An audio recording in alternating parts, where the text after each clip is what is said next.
জুলাই সনদ হবে, যেখানে আমরা সমস্ত পলিটিক্যাল পার্টি নীতিগতভাবে একমত হয়েছি যে সেই চার্টারে আমরা সাইন করব। ডিসেম্বর টু এপ্রিল একটা সুইটেবল টাইমে আপনি একটা ডেট দিলেই জনমনে যে এখন কিছুটা সংখ্যা এবং অস্বস্তি আছে, আমরা বিশ্বাস করি এটা কেটে যাবে। যারা রিমিটেন্স দিয়ে এদেশের অর্থনীতিকে টিকিয়ে রেখেছেন, সুতরাং তাদেরকে ভোটে অংশগ্রহণ করার সুযোগ দিতে হবে এবং নির্বাচন ইলেকশন কমিশন এটা রাজি হয়েছে। এটা জামাত ইসলামের অন্যতম একটা প্রধান দাবি। গত 9 মাসেও এই ফ্যাসিবাদের সাথে জড়িত এবং তার সহযোগী 3200 জনকেও গ্রেফতার করা হয় নাই, বরঞ্চ আমরা দেখেছি যে শেখ হাসিনার গত 16 বছরের গুম খুন, লুটপাট এবং দুর্নীতির অন্যতম সহযোগী জাতীয় পার্টির যে আস্ফালন, আমরা এই বিষয়ে ব্যবস্থা নেওয়ার জন্য আমরা প্রধান উপদেষ্টার কাছে আমরা বলেছি। এই অন্তর্বর্তীকালীন সরকারের একটা আমলনামার খতিয়ান বাংলাদেশের জনগণের কাছে দেয়া দরকার। এইটা অন্তর্বর্তীকালীন সরকারের পুরোটা মিলে একটা যেমন দেয়া দরকার, আইন উপদেষ্টার মতো ডিপার্টমেন্ট ধরে ধরে প্রত্যেক উপদেষ্টার আমলনামার কাজের একটা খতিয়ান দেওয়া দরকার, যে তারা আসলে কি কি অ্যাচিভ করেছে। উনি চাইলে এই সমস্ত তর্ককে উনি এড়াতে পারেন। সুনির্দিষ্ট তারিখ চায় আমাদের রাজনৈতিক দলগুলো।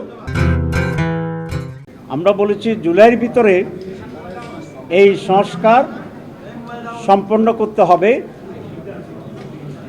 অনেক বিষয়ে ঐক্যমত্য হয়েছে, কিছু বিষয়ে সামান্য দ্বিমত আছে বিভিন্ন দলের মাঝে। আগামীকাল থেকে সকল দলকে একসাথ করে একটা সমন্বয় মিটিং হবে, সেখানে এ ব্যাপারে ঐক্যমত্য পৌঁছার চেষ্টা করা হবে। আর যে সমস্ত বিষয়ে মৌলিক কিন্তু ঐক্যমত্য হচ্ছে না, সেগুলোর ব্যাপারেও আমরা বারবার আলোচনা এসে কাছাকাছি জায়গায় আমরা পৌঁছতে পারবো ইনশাল্লাহ।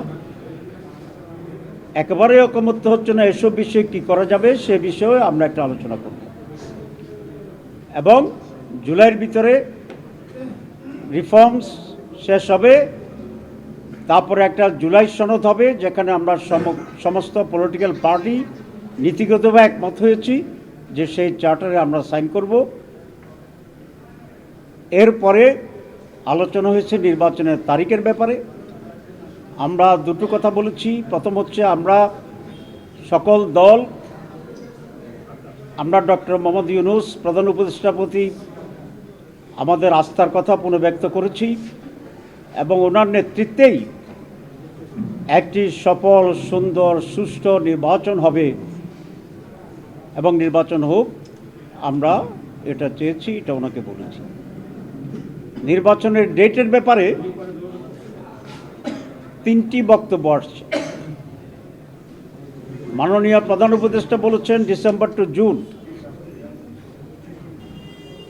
কিছু পলিটিক্যাল পার্টি বলেছেন ডিসেম্বর, আর আমাদের পক্ষ থেকে আমরা বলেছি জুন এবং মে মাস আবহাওয়াগতভাবে নির্বাচন অনুষ্ঠানের জন্য উপযোগী নয়। তাহলে মে জুন বাদ দিলে ওনার যে কমিটমেন্ট আছে, কমিটমেন্টের যে টাইম লাইন, সেটা হচ্ছে ডিসেম্বর থেকে এপ্রিল। এর মাঝে একটি রোজা আছে এবং আমরা বলেছি আমরা এর ভিতরেই আপনি একটা ডেট ঘোষণা করবেন। আমরা এই ব্যাপারে খুব রিজিড হতে চাই না, আমরা ফ্লেক্সিবল এবং আপনাকে কোনো ডেট আমরা নির্দেশও দিতে চাই না, ডিক্টেটও করতে চাই না। আপনি আমাদের সেন্টিমেন্ট অবশ্যই আজকে প্রকাশ পেয়েছে, আপনি বুঝেছেন।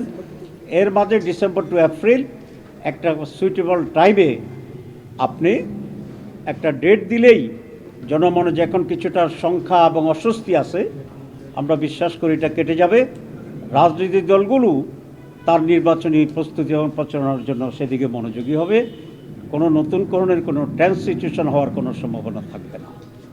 সুতরাং আমরা এটাও বলেছি কোনো একটি দল বা কেউ কোনো একটা নির্ধারিত তারিখের ব্যাপারে খুব রিজিড, শক্ত হয়ে দাঁড়িয়ে থাকা এটা ওয়াইজ না। আমরা ফ্লেক্সিবিলিটি চাই, মানে এই সময়ের ভিতরে আমরা নির্বাচন চাই।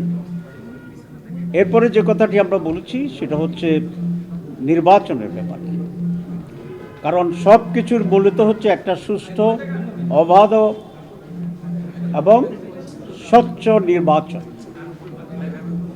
আমরা 2-3টি পয়েন্ট সেখানে আনছি। এক হচ্ছে নীতিগতভাবে আমরা সকলে একমত, ইনক্লুডিং দি গভর্নমেন্ট এবং ইলেকশন কমিশন, যে বাংলাদেশের বাইরে 11 মিলিয়ন মানে 1,10,00,000 প্রবাসী আছে যারা রিমিটেন্স দিয়ে এদেশের অর্থনীতিকে টিকিয়ে রেখেছেন। সুতরাং তাদেরকে ভোটে অংশগ্রহণ করার সুযোগ দিতে হবে এবং নীতিবাহী ইলেকশন কমিশন এটা রাজি হয়েছে। এটা জামাত ইসলামের অন্যতম একটা প্রধান দাবি। কিন্তু সারা পৃথিবী ছড়িয়ে থাকা মানুষগুলো কিভাবে ভোট দেবে, কোন কোন দেশে কতগুলো বুথ হবে, তারপরে সেখানকার গভর্নমেন্টের সাথে আন্ডারস্ট্যান্ডিং হবে, কারণ রেসপেক্টিভ গভর্নমেন্টের তো কপারেশন লাগবে। এই ব্যাপারে যে একটা কর্মযজ্ঞ শুরু হয়ে যাওয়া উচিত, ইলেকশন কমিশনের তৎপরতায় আমরা সেটা তেমন লক্ষ্য করছি না। আমরা বলছি তারা একটু স্লো, এই বিষয়ে সরকারের জন্য যথাযথ মনোযোগ দেয়। 2 নম্বর নির্বাচনের জন্য একটা গুরুত্বপূর্ণ ল্যাঙ্গুয়েজ সেন্টেন্স আমরা সকলেই বলি এবং গুরুত্বপূর্ণ, সেটা হচ্ছে লেভেল প্লেইং ফিল্ড, সকলের জন্য সমতল করা। অতীতে 3টা নির্বাচন তো হয়েছে, কিন্তু সমতল ছিল না, স্বচ্ছ ছিল না। তো আর একটা এরকম প্রহসনমূলক নির্বাচন আমরা চাই না, এবং নির্বাচনকে গ্রহণযোগ্য স্বচ্ছ করার জন্য যারা সংশ্লিষ্ট আছে নির্বাচনের সাথে, যেমন প্রশাসনিক লোকেরা আছে সেক্রেটারিয়েটে, ডিসি এসপি সাহেবেরা আছেন, টিওনো ওসি আছেন, পোলিং প্রিসাইডিং অফিসার আছে, ইলেকশন চিফ ইলেকশন কমিশনের অফিস আছে, ল এনফোর্সিং অথরিটিজ আছে, সমস্ত জায়গায় যেন একটি স্বচ্ছতা নিয়ে আসে এবং এটা নির্বাচনের অনেক আগেই করতে হবে, যাতে নির্বাচনের ব্যাপারে কনফিডেন্স ফিরে আসে এবং তার ভিতরে আইনশৃঙ্খলা পরিস্থিতি আছে, সেটা বলেছি যে স্টেক হোল্ডার যারা আছেন, এই সব বিষয় যেন একটা উন্নত এবং বিশ্বস্ত আস্থার যে বিষয়টি আছে সেই বিষয়টি যেন পূর্বাহ্নে প্রতিষ্ঠিত করতে পারে। তাহলে মানুষের ভিতরে ডেট নিয়ে সংখ্যা কেটে যাবে এবং নির্বাচন যে সুষ্ঠু হবে, নির্ভয়ে সকলে আনন্দের সাথে নির্বাচন গ্রহণ করতে পারবে। প্রধান উপদেষ্টা তার সার্বিক প্রস্তুতি যে প্রিকন্ডিশন আমরা দিয়েছি, সংস্কার, লেভেল প্লেইং ফিল্ড, প্রবাসীদের ভোটের যে অ্যারেঞ্জমেন্ট, এই সব কিছুকে সুচারুভাবে সম্পন্ন করে ওনারা ডিসেম্বর থেকে এপ্রিলের ভিতরে যে কোনো সময় উনি নির্বাচন দেন, আমরা সেটা ব্যাপারে একমত আছি। আমরা অন্য দলের প্রতি অনুরোধ করেছি কেউ যেন কোনো একটা পার্টিকুলার দিন ক্ষণ নিয়ে খুব শক্ত না থাকে, রিজিড না থাকে, শব্দটি উচ্চারণ করেছে। আগের বাজেটেরগুলোর তুলনায় খুব বেশি ইমপ্রুভ করছে এটা আমাদের কাছে মনে হয়নি, তবে কোনো কোনো ক্ষেত্রে কিছুটা ডিফারেন্স আছে, যেমন বাড়তি বেহুদা খরচের ব্যাপারে, তারপরে বেশি অধিকতর ঘাটতি বাজেট সেটা, এগুলো এখানে একটু কম আছে। দ্রব্যমূল্যের ব্যাপারে যেটা বলেছেন, মনে হয় দ্রব্যমূল্য স্থিতিশীল হয়তো বা থাকতে পারে, কিন্তু দ্রব্যমূল্য কমবে কি না সে বিষয়টা বাজেট তো স্পষ্ট নয়। এই হচ্ছে আমাদের প্রাথমিক কথা। সরকারের বেশ কিছু উপদেষ্টার বেশ কিছু কর্মকাণ্ড, রাজনৈতিক মন্তব্য সরকারের সাথে রাজনৈতিক দলগুলোর একটা দূরত্ব তৈরি করেছে, একটা সন্দেহ সংশয়ের সৃষ্টি করেছে। আমরা সেই সমস্ত উপদেষ্টাদেরকে অপসারণ করে উপদেষ্টা পরিষদ পুনর্গঠনের আমরা দাবি জানিয়েছি। একই সাথে আমরা এটাও বলেছি, অতীতের ঘটনার জেনে যে আপনারা জানেন যে 2023 সালের 28 অক্টোবর বিরোধী দলের আন্দোলন সংগ্রামের পর 24 সালে যে নির্বাচন হয়েছিল, সেই নির্বাচন সম্পন্ন করার জন্য তৎকালীন ফ্যাসিস্ট সরকার এবং তার দোসররা প্রায় 32,000 বিরোধী দলের নেতাকর্মীকে গ্রেপ্তার করেছে। কিন্তু গত 9 মাসেও এই ফ্যাসিবাদের সাথে জড়িত এবং তার সহযোগী 3200 জনকেও গ্রেপ্তার করা হয় নাই। বরঞ্চ আমরা দেখেছি যে শেখ হাসিনার গত 16 বছরের গুম, খুন, লুটপাট এবং দুর্নীতির অন্যতম সহযোগী জাতীয় পার্টির যে আস্ফালন, আমরা এই বিষয়ে ব্যবস্থা নেওয়ার জন্য আমরা প্রধান উপদেষ্টার কাছে আমরা বলেছি। একই সাথে যেহেতু নির্বাচন নিয়ে রাজনৈতিক দলগুলো বলছে দ্রুত সময়, প্রধান উপদেষ্টা বলছে ডিসেম্বর থেকে জানুয়ারি, আমরা বলেছি যে ডিসেম্বরে হলে ভালো, ডিসেম্বরের আগে কেন নয়, ডিসেম্বরের আগেও ইলেকশন হতে পারে। সামগ্রিকভাবে আমরা সহ সব দলই নির্বাচনের একটা সুনির্দিষ্ট দিন, তারিখ কিংবা মাস, এই সময়টা প্রধান উপদেষ্টার কাছে আমরা জানতে চেয়েছি। প্রধান উপদেষ্টা কি বলেছেন আপনাদের? তিনি নির্বাচনের বিষয়ে ওইভাবে আসলে এই বক্তব্য মোটা দাগে সব রাজনৈতিক দলই বলেছে এবং জাপানে যে নিকি এশিয়া ফোরামে যে একটা বক্তব্য এসেছিল সের মধ্যে একটি দল নির্বাচনের ডিসেম্বরে চেয়েছে, এই বক্তব্যটি সঠিক নয়, সেটা ওখানে বলেছে অনেক দলই তো নির্বাচন 54টি দল, এবং আজকেরও আই থিঙ্ক তিনটি দল ব্যতীত বাকি দলই কিন্তু নির্বাচনের জন্য দ্রুত একটা রোডম্যাপ চেয়েছে এবং নির্বাচনটা যে ডিসেম্বরের মধ্যে হওয়া প্রয়োজন সেই বিষয়ে বক্তব্য রেখেছে। প্রধান উপদেষ্টা হচ্ছে এই সমস্ত স্পেসিফিক বিষয়ে এত ডিটেলে জান নাই, কিন্তু তিনি এই যে একটা ঐক্য তৈরি হয়েছে। প্রথম কথা বলেছি হচ্ছে যে গত ডিসেম্বরে যখন এই ঐক্যমত কমিশনের গঠনের প্রক্রিয়ার কথা বলা হয় মাননীয় প্রধান উপদেষ্টার পক্ষ থেকে, তখন এই কাজটা কিভাবে হবে তার একটা ফ্রেমওয়ার্ক তৈরি করার প্রয়োজন ছিল।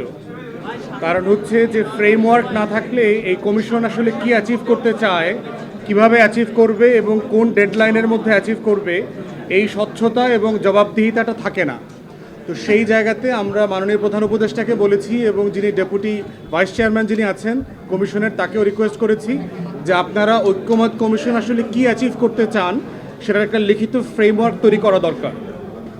দ্বিতীয়ত বলেছি হচ্ছে মাননীয় যে আইন উপদেষ্টা আছেন ওনার দপ্তরে গত 10 মাসে কি কি সংস্কার করা হয়েছে সেটা উনি বলেছেন, একটা ফিরিস্তি দিয়েছেন। তখন আমরা বলেছি এটাকে রেফারেন্স করে যে একইভাবে গত 10 মাসে এই অন্তর্বর্তীকালীন সরকারের একটা আমলনামার খতিয়ান বাংলাদেশের জনগণের কাছে দেয়া দরকার।